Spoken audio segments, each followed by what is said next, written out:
আসসালামু আলাইকুম প্রিয় ভিউয়ার্স, আমরা এখন আছি 7 নং ওয়ার্ডে 1 নং উমরপুর ইউনিয়নে সামনে যে 31 তারিখ যে নির্বাচন হবে সেই নির্বাচন 7 নং ওয়ার্ডের মেম্বার পদপ্রার্থী মোহাম্মদ আব্দুল সালিক ভাইয়ের সাথে আজকে আমরা কিছু আলোচনা করব। জানতে চাইব তোমরা 7 নং ওয়ার্ডে উনি কী করতে চান। তো আমরা আমার পাশে যিনি আছেন তিনি আমাদের 7 নং ওয়ার্ডের সালিক ভাই। তো সালিকের সাথে আমরা কথা বলি। আসসালামু আলাইকুম ভাই। ওয়ালাইকুম আসসালাম। ভালো আছেন ভাই? আলহামদুলিল্লাহ। ধন্যবাদ। আপনারা ভালো আছেন? আলহামদুলিল্লাহ আমরা ভালো আছি। আমরা খবর পাইছি যে আপনি অনেক ব্যস্ততার মাঝেও আছেন, প্রচারণা যেহেতু এখন সামনে নির্বাচন কিছুদিন আছে, অনেক ব্যস্ততার মাঝে আপনি আমরা সময় দিচ্ছেন, আপনাকে অসংখ্য ধন্যবাদ। আপনাদেরকেও ধন্যবাদ, আপনার চ্যানেলকেও ধন্যবাদ জানাই, আমাদের 7 নং ওয়ার্ডের পক্ষ থেকে আপনাকে ধন্যবাদ জানাই। সো ভাই, আপনার কাছে আজকে আমরা আওয়ার কারণটা হইল গিয়া যে এই যে এলাকার যে আপনার লোকের যারা প্রতিনিধি করা আপনি নিজে প্রার্থী, সো আপনার আশা কিতা মনে করেন যে আপনি যে আর এত প্রচারণা কিতা মনে করেন আপনার? ধন্যবাদ। আসসালামু আলাইকুম, বিসমিল্লাহির রহমানির রহিম। আসলে আমি 1 নং উমরপুর 7 নং ওয়ার্ডের মেম্বার পদপ্রার্থী।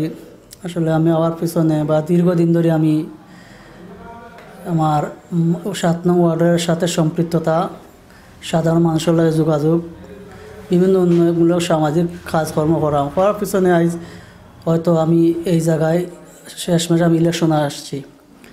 আসলে আমার চিন্তাধারা হইল যে আমার অবহেলিত ওয়ার্ড, এই ওয়ার্ডের যে উন্নয়নমূলক কাজ এগুলা করার লক্ষ্যে আজ আমি হয়তো নির্বাচনে আসছি। আমি জানতে পারছি যে আপনি আরও এর আগে যে সামাজিক ওয়ার্ডের যে অনেক উন্নয়নমূলক কাজ আপনি করছেন, তা কতটুকু সঠিক?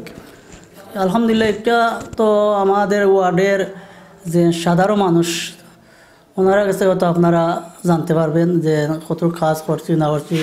ইচ্ছা থাকলে সব কিছু হয়। আমার স্বপ্ন, আমার সবসময় আমার অন্তরে থাকে যে আমি কিছু কাজ কাম করতাম, অসহায় মানুষের পাশে দাঁড়াই, এলাকা রাস্তাঘাট, কালভার্ট, ব্রিজ, অনেক কিছু অবহেলিত হয়ে যায়। আর আমার চাই সবসময় আমি চাই আমার কাজটা ধারাবাহিক থাকতো। তাহলে আপনার যে কাজগুলা এই প্রার্থীও আগে যেগুলো করতেন, যদি মনে করেন এই নির্বাচনে আপনি হয়েছেন জয়লাভ করতে পারবেন, তারপরে কি আপনি কাজ বন্ধ করবেন, আপনার কাজ চালিয়ে থাকবেন? জি না, আলহামদুলিল্লাহ, এটা নির্বাচন বড় কথা না, উন্নয়নমূলক কাজ করার ইচ্ছা থাকে, প্রতিনিধি ছাড়াও করা যায়। আমার আত্মবিশ্বাস আমি ইনশাল্লাহ জয়লাভ করব। যদি না এর বাদে কিছু না হয়, তার বাদে আমি মানুষের পাশে সবসময় থাকবো, চেষ্টা করবো। আবারও আমি এর চেষ্টা করবো যে আবারও আমি ইলেকশন আবার চিন্তা বা সামাজিকতার কাজ আমি ব্যাক মারবো না। আমার স্বপ্ন আমার সামনে দিয়ে আমার অগ্রসর থাকবে। আমি সামাজিকতা, উন্নয়নমূলক কাজ, মানুষের যে বলি তো এগুলোর পাশে আমি সবসময় থাকবো। আপনার ওয়ার্ডে তো অনেক আসুন বয়স্ক ভাতা পাইরে না, প্রতিবন্ধী আসুন, মানে যারা অবঞ্চিত, মানে অনেক সুযোগ সুবিধা পাইরে না, তারা নিয়ে আপনার কোনো পরিকল্পনা আসেনি যে আমি নির্বাচিত ফাঁস হওয়ার পরে তারাই আমি অনেক সুযোগ দিতে পারবো, এলা কোনো পরিকল্পনা আপনার আসেনি? অবশ্যই আছে।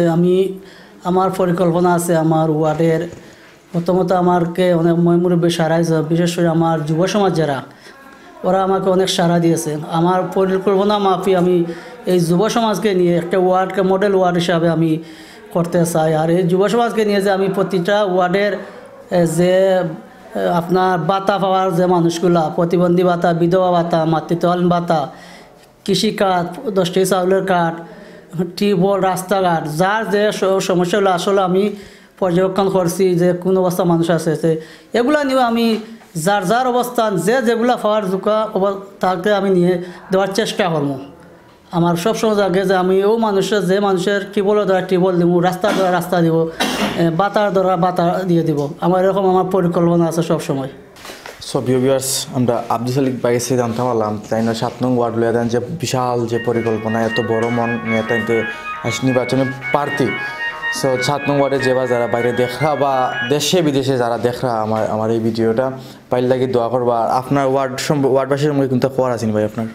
আমি আমার 7 নং ওয়ার্ডবাসীকে আমি আপনার মাধ্যমে জানাইতে চাই যে আমি আসলে আমার 31 জানুয়ারি ইলেকশন আপনার মাধ্যমে সবার কাছে আমি দোয়া চাই। আর আমার জানে প্রতিটা মানুষ একটা ভোট দিয়ে আমাকে আমার প্রতীক তালা মার্কায় ভোট দিয়ে আমার ওয়ার্ডবাসীর অবহেলিত ওয়ার্ডবাসীর সেবামূলক কাজ সেবা করার সুযোগ দিতা আমি সবার কাছে এই দোয়া প্রার্থী যে এই প্রত্যাশা আমি রাখি যে আমাকে ইনশাআল্লাহ আমার ওয়ার্ডবাসী আমাকে সঠিক রায় দিয়ে 31 তারিখ মানুষের কল্যাণে কাজ করার সুযোগ দিবা, আমি এই আশা প্রত্যাশা করি। সো ভিউয়ার্স, আজকে ভিডিও এখানে শেষ। 7 নং ওয়ার্ডে যারা আমার ভিডিও দেখছেন বা দেখবেন তারা অবশ্যই যদি বাইকে পছন্দ করে থাকেন, আপনারা যদি বাইকে পছন্দ করে থাকেন তাহলে তারা আমাকে ভোট দিয়ে বাইকের জয়ের মালা পরাবেন। আজকের মতো ভিডিও এখানে শেষ। সবাই ভালো থাকবেন। আসসালামু আলাইকুম।